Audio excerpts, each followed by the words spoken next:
అందరికీ నమస్కారం. ఉత్కంఠభరితమైన కథల ప్రయాణం బేతాళ కథలకు స్వాగతం.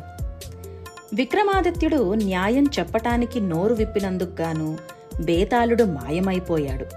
తిరిగి ఎన్నో ఇక్కట్లు పడి విక్రమాదిత్యుడు బేతాళుణ్ణి పట్టుకుని భుజాన వేసుకుని వస్తూ ఉండగా, విక్రమ్, మళ్ళీ పట్టుకున్నావే. నువ్వా తెలివైన వాడవు, నేను తెలివైన వాడనే.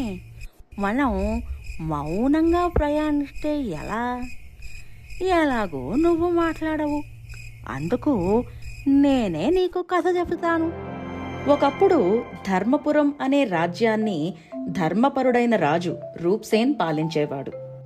ఒకనాడు ధైర్యవంతుడు, విశ్వాసపాత్రుడు అయిన వీర్వర్ అనే వ్యక్తి ఉద్యోగం కోసం రాజసభకు వచ్చాడు.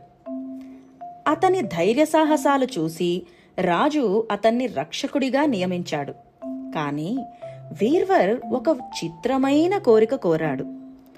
అతనికి వేతనం రోజుకు 9 తులాల బంగారం కావాలని.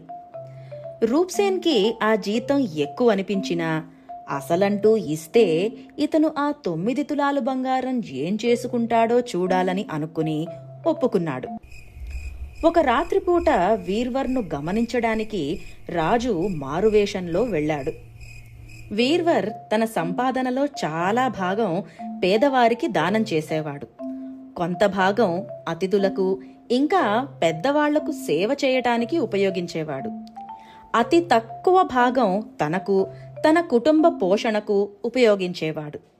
ఇదంతా చూసిన రాజుకు అతనంటే గర్వంతో పాటు గౌరవం కూడా పెరిగింది. ఒక రాత్రిపూట వీర్వర్కు ఒక మహిళ ఏడుస్తున్నట్టు వినిపించింది. ఆ ఏడుపు శబ్దం వింటూ వెళ్ళగా అక్కడ అతనికొక మహిళ కనపడింది. వీర్వర్ ఆమె దగ్గరకు వెళ్లి విషయం అడిగాడు. ఆమె దివ్యశక్తని, రాజు రూప్సేన్కు ప్రాణగండం ఉన్నదని చెప్పింది. ఈ విషయం విన్న వీర్వర్కు తాను కాపాడే రాజుకు ప్రాణగండం అనేసరికి బాధ కలిగింది. ఆ గండం తప్పించే ఉపాయం కోరాడు ఆ మహిళను. అప్పుడా మహిళ ఒక ఉపాయం చెప్పింది. ఒక తండ్రి తన బిడ్డను బలి ఇస్తే ఈ గండం నుంచి గెట్టెక్కవచ్చని. వీర్వర్ వెంటనే తన ఇంటికి వెళ్లి ఈ విషయం చెప్పాడు. విషయం విన్న వీర్వర్ కొడుకు ప్రాణత్యాగానికి సిద్ధమయ్యాడు. వీర్వర్ భార్య కూడా సమర్థించింది. మరో ఆలోచన లేకుండా వీర్వర్ తన బిడ్డను బలి ఇచ్చాడు. పుత్రవియోగం తట్టుకోలేక తను, తన భార్య ఇద్దరూ కూడా ప్రాణత్యాగం చేశారు. ఈ విషయం తన అనుచరుల ద్వారా తెలుసుకున్న రాజు రూప్సేన్ దిగ్భ్రాంతి చెందాడు. తన రక్షకుడు తన కోసం ప్రాణత్యాగం చేయడానికి కూడా వెనుకాడలేదు. 3 ప్రాణాలు బలికున్న ఈ ప్రాణం మీద వ్యామోహం ఉండరాదని అనుకుని తాను కూడా ప్రాణత్యాగానికి సిద్ధమైనాడు. అప్పుడు ఆ దివ్యశక్తి మళ్లీ ప్రత్యక్షమై రాజును ఆపింది. ఇదంతా ఒక పరీక్షని, వీర్వర్ నిజంగా నిబద్ధతతో ఉన్నాడా అని తెలుసుకోవడానికి మాత్రమే అని చెప్పి వీర్వర్ కుటుంబాన్ని మళ్లీ బ్రతికించింది. చూశావా విక్రమ్, రాజు ప్రాణాలు కాపాడటానికి వీర్వర్ తన బిడ్డ ప్రాణాలు త్యాగం చేశాడు. అలాగే రూప్సేన్ తన ప్రాణం త్యజించడానికి వెనుకాడలేదు. ఇంతకీ రాజు రూప్సేన్ ఇంకా వీర్వర్లో ఎవరి త్యాగం గొప్పది చెప్పు. నీ తెలివి ఉపయోగించు, సమాధానం చెప్పు. సమాధానం తెలిసి చెప్పకపోతే నీ తల వేయి వ్రక్కలవుతుంది.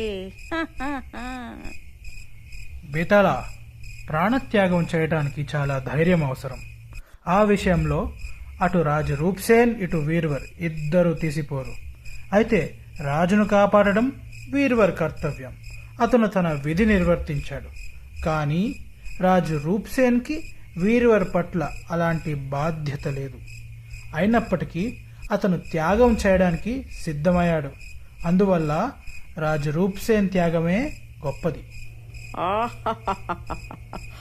ఒప్పుకున్నాను విక్రమ్, ఒప్పుకున్నాను. నువ్వు చాలా తెలివైన వాడవు. సరైన సమాధానం చెప్పావు.